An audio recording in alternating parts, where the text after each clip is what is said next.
شوفوا كيف ما شاء الله تبارك الله، مستوية من جميع الجهات وهشة بنفس الوقت. السلام عليكم ورحمة الله وبركاته. طريقة عمل خبز الطاوة اللي هو الأسمر والأبيض مخلوط مع بعض. عندي هنا 6 أكواب، بياخذوا كوبين ما إن شاء الله. نعجن العجينة حتى تصبح عجينة لينة وناعمة، وما نضيف لها خميرة ولا شيء، بس دقيق وملح. هذا عندكم نص أسمر ونص أبيض، 3 أبيض 3 كوب أسمر وكوبين ماء. استخدمت أنا كوب الورق. ممكن الطحين ياخذ ما أكثر أقل على حسب نوعية الدقيق المستخدم. وهذه كوبين ماء، ونشغل العجانة ونخليها تعجن براحتها.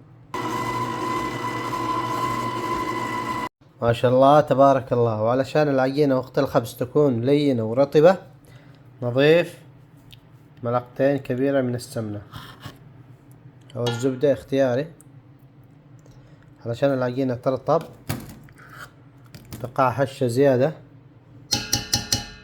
نشغل نخليها تعجن ثاني مرة.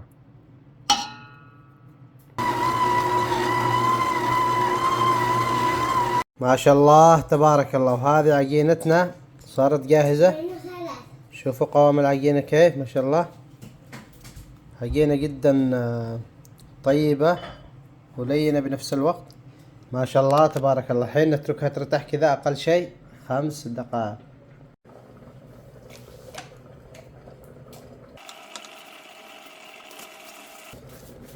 نكورها كذا ونتركها على جنب.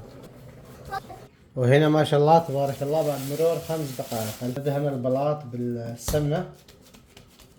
نحاول نفردها بهذا الشكل، وبعد ما نفردها بهذا الشكل نجيب السمنة ندهنها بهذا الشكل بالسمنة. بعد كذا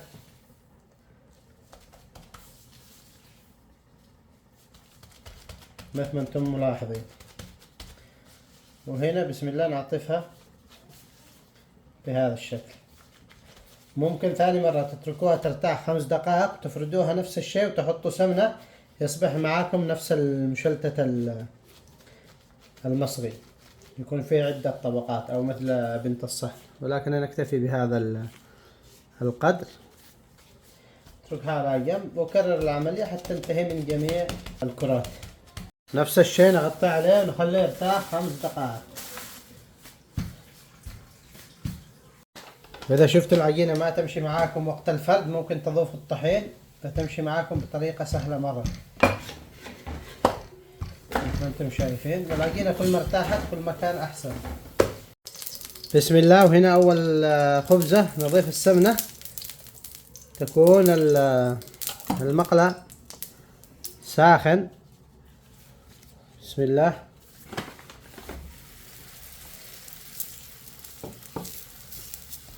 نستخدم قطعة الخشب هذه وقليل من السمنة على الوجه قبل ما نقلبه على الوجه الآخر. بسم الله ما شاء الله تبارك الله.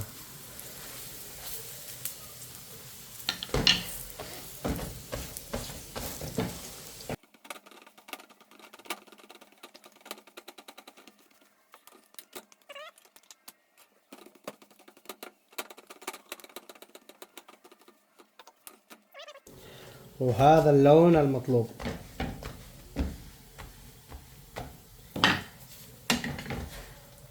شوفوا كيف ما شاء الله تبارك الله، مستوية من جميع الجهات وهشة بنفس الوقت.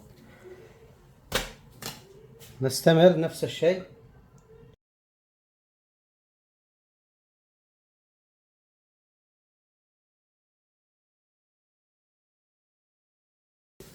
نقلبه على الوجه الأول. يا سلام يا سلام، جاهز، ما يحتاج نطول فيه على النار. شوفوا كيف ما شاء الله تبارك الله. وهذا خبزنا صار جاهز. أتمنى أنكم استمتعتم بهذا المقطع. هذا الخبز شوفوا ما شاء الله كيف الخبز لين على الأخير، رطب، ما يحتاج يتكلم. وإنه الخبز أمامكم ما شاء الله تبارك الله، كل خبزة أحلى من أختها ما شاء الله تبارك الله. الخبز يطيح من نفسه ما شاء الله. أتمنى تجربوا هذه الطريقة، تعطونا آراءكم بالتعليقات حتى يستفيد الجميع.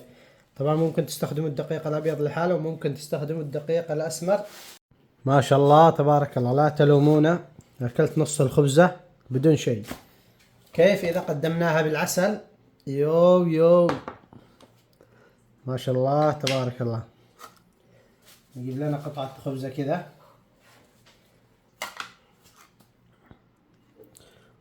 من العسل البلدي ما شاء الله تبارك الله. استمتع.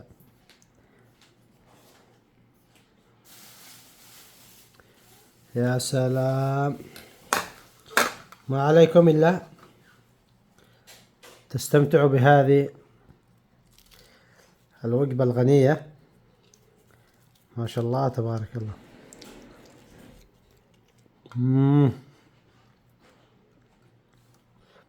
يا رباه الطعم.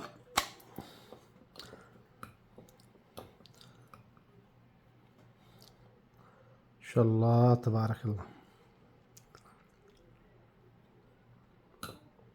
أحب خبز الطاوة وهو ساخن، آكله مع العسل كذا، شيء ولا ألذ.